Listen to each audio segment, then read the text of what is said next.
Hello, Melanie. Welcome to Metal Chaos in Chicago. How are you? Thank you so much. Doing great. Thank you so much for taking the time to interview me. Oh, absolutely. How was the tour with Go Ahead and Die?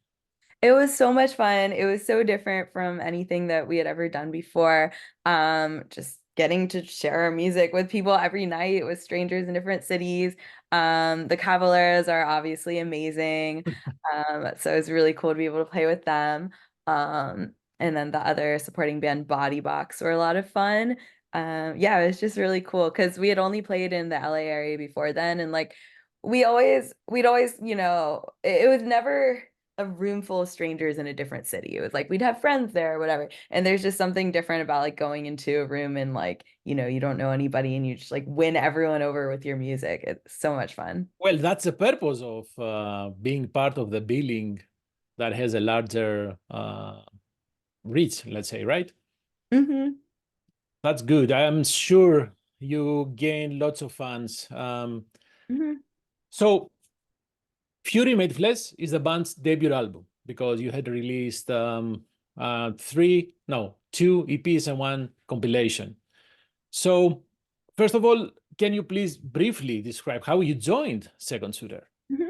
Yeah, so in 2018, I had only been doing vocals for a year, but I was looking around Craigslist and I was like, like I'm not sure I'm ready to be in a band, but I am gonna go to one of these tryouts and see what the whole process is like. And they ended up liking me and taking a chance on me, and we've all grown a lot since then. But yeah, I found them on Craigslist. Their old singer they had parted ways with him mutually. They weren't really didn't want to go in the same direction. So they found me and everything lined up perfectly. So, were you from the beginning a growler? Yeah, I kind of decided I wanted to learn how to do that and also like regular singing at the same time. So I started both in 2017. Oh, that's very, very young. In 2017. So Yeah, yeah, I'm saying very young in terms of being in a band. I'm not. very true. Yeah, yeah. So, but speaking of growling, I think the more Second Shooter release music, the more you try to implement the other sides of your singing, correct? Yeah, we have a little bit of regular singing on this one. Clean It's singing. I consider growling as singing too, so it's not. Yes, yes, clean singing. A little bit of that. And I love clean singing. But like with the way our music sounds and like the drop B tuning and everything, it's kind of hard to think of like melodies that sound as cool as growling. But I do definitely want to keep adding more and more variety as we go and as we write more. Okay. So the band joined Into Records. Hmm. Did you join Into Records before or after the album was ready?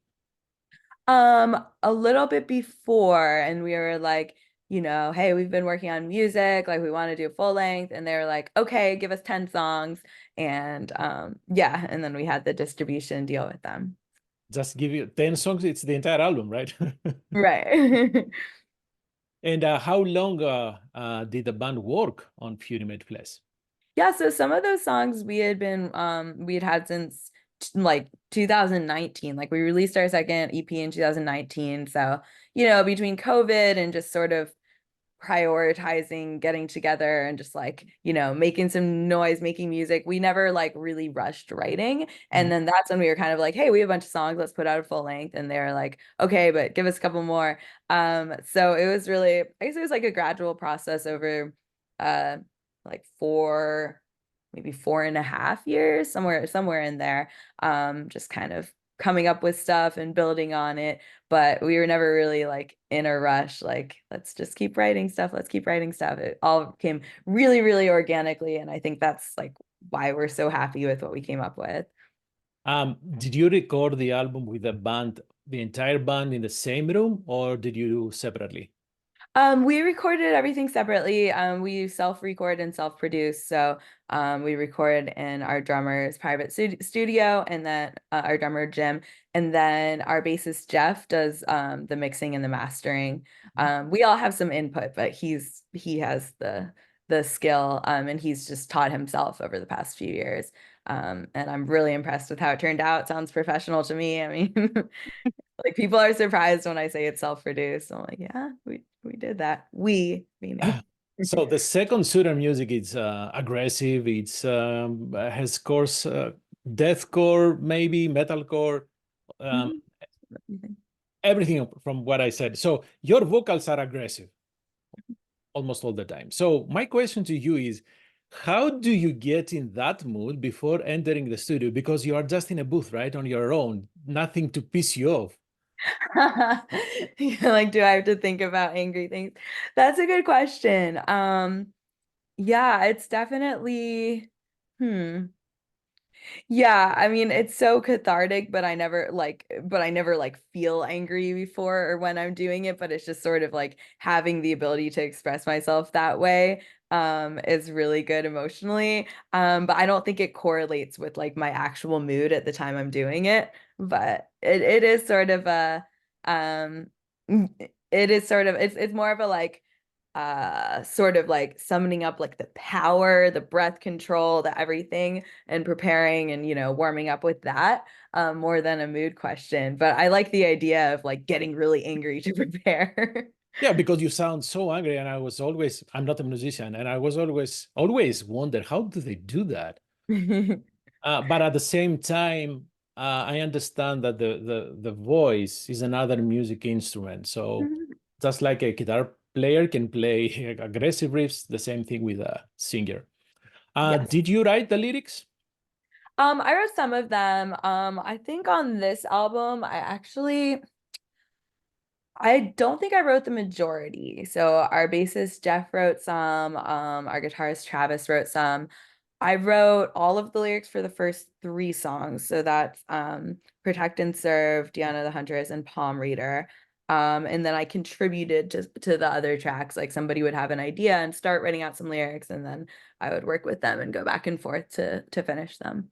Usually, I try to make a connection between the lyrics and the cover artwork. So you stopped at Palm Reader because I think that Bringer of Death is about Kali. Yes, So this is where the cover artwork connects with the album. So exactly. um, related to the cover artwork, what input did you give to Seymour? Sorry, What what input did you give to David Seymour? This is the guy who. Oh, yeah, yeah. Let's see. So we definitely told him, um, I'm trying to think how much of the ideas we provided or how much we were just like, hey, we want to do something with the face of the Hindu goddess Kali. I think we suggested like some sort of destruction in the background, maybe, or just sort of a very like moody kind of scene. And then he came back with some sketches and we went back and forth from there. But I don't think any of us came up with like the pose with the tongue and everything. I think that was something he came up with and we iterated on. And it's an actual painting. It's not Photoshop or anything else. It is digital. Oh, it is. Okay. Okay. Um, so why didn't you call the album Bringer of Death then? Silly question. That's a good question. I don't know. I thought of the name Fury Made Flesh, which is also a lyric in the chorus of Bringer of Death. Just 'cause I think it sounds really metal. I don't know. It does. I think also one thing that I do when we're thinking of titles, like either songs or albums, is I'll search on Spotify to see like if and how many people have done it before. I'm pretty sure there's been Bringer of Death before. Oh yeah, Death and Bringer in metal. Yeah, exactly. Um, so you said that you didn't write the entire all the lyrics, but I wanted to ask for all the parasites. Who are those parasites? Yeah, so that one's by our bassist Jeff, and that's kind of about like the music industry in general and how the people higher up, for example, I don't know, like venue promoters or Mm. like really just anyone in the industry is sort of profiting off of and exploiting the artist's work.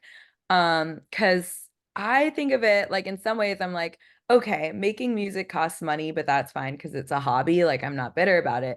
But then when I think about, and I'm still not bitter, but I understand the bitterness when I think about the fact that, but these people are profiting off of our creativity.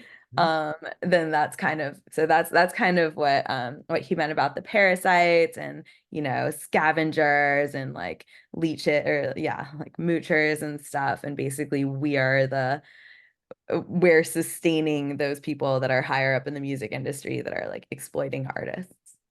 So I hope that with you being the young blood in metal, I hope someone comes up with a solution. Everybody will be happy, but I have no idea how that can Hmm. happen. But uh, Yeah, and LA's like pay to play capital of the world, basically. So like a lot of the shows that will play, they'll be like, you have to sell this much in tickets. And they're like, we just want to play our music for people. And like, yeah. so with that being said, um, a young band, because basically Second Suitor is a young band, right?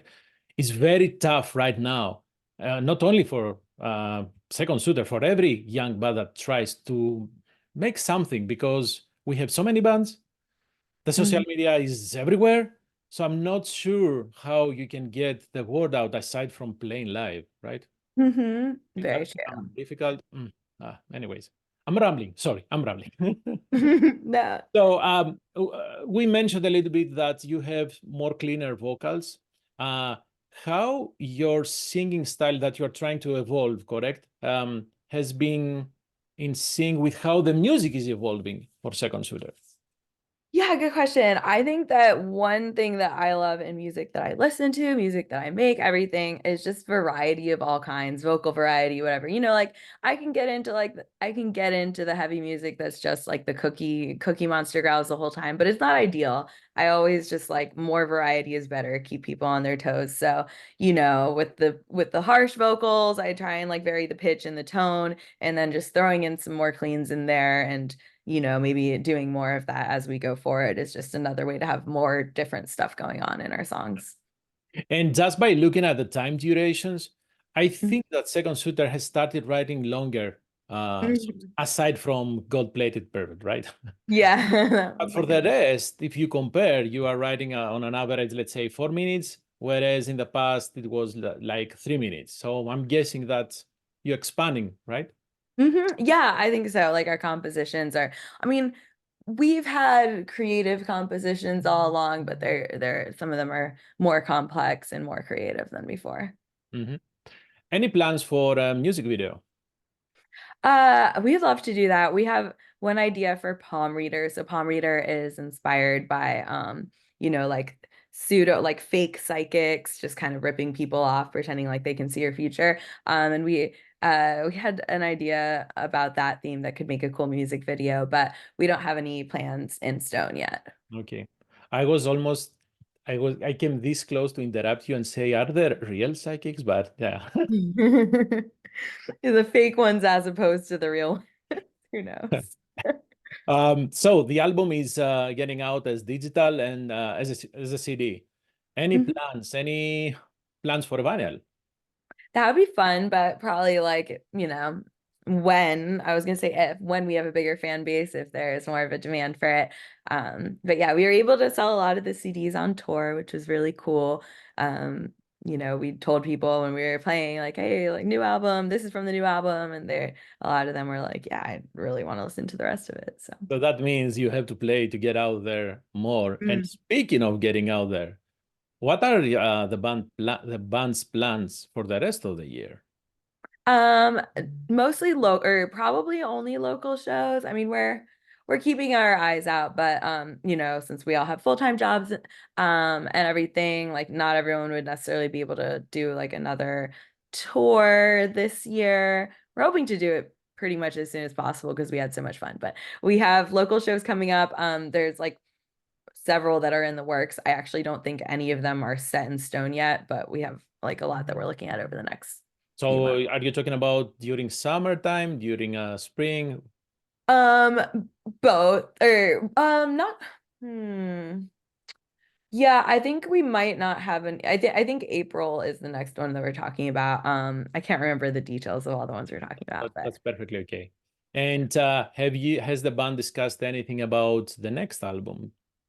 Good question. No, we're coming up with ideas and riffs and stuff, but yeah, I'm not sure when that's gonna come together, but um we definitely like toward the end of recording this one when when we were like, hey, we have all these songs and the label was like, give us a few more. We actually wrote some like very quickly we got them together. So now I'm like, oh, maybe we should just like try and pump them out. They turned out so well. The top performing on Spotify, Suffocate Eternal, was not one we had for long. We probably wrote it in the last like month or so before. So maybe we will focus more on writing than before. Like, but we love playing, we love writing. I don't know, we love Well, it you all. can always release digital singles. I think that's one way to keep in touch. Definitely, yeah. Yeah, definitely. Melanie, thank you very, very much for your time. Have a great time touring. By the looks of it, just by looking at your face and your excitement, I can see that you had tons of fun. And hopefully, you will come to Chicago and we'll see you on stage. Yes, that would be amazing. Thank you so much for your time. Absolutely. Have a great rest of your day. You too. Bye bye.